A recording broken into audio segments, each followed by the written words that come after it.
জগন্নাথ দেব ঢুকেছেন পুরীতে, পুজোর নামে ঘন্টা বাজিয়েছেন, ঠিক আছে, তারপরেই দেখা গেল নতুন নাম হয়ে গেল ওটাও নাকি ধাম।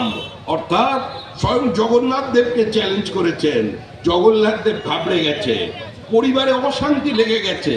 আজকে তার ভাই সুভদ্রার বলরাম সে বলছে তুমি কেন এলে? বলেন এরকম যে কোনো মানুষ মাথায় টুপি পরিয়ে দিতে পারে আমরা বুঝতে পারিনি। আমাকে বলেছিল কালচারাল সেন্টার, এখন বলছে ধাম। এখন ধামে ধামে দমাধম শুরু হয়ে গেছে, কে কোন দিকে যাবে বুঝে উঠতে পারছেন না। কিন্তু আমাদের মুখ্যমন্ত্রী থেমে নেই, তিনি বলছেন আমি আছি, আমি আছি। আমাকে কালই প্রত্যাখ্যান করে যে আমি জগন্নাথ দেবকে ধরেছি, জগন্নাথ দেবের পরিবারে অশান্তি, তাতে কি হয়েছে? আমি একদম ওপরের দেবতার কাছে চলে যাব।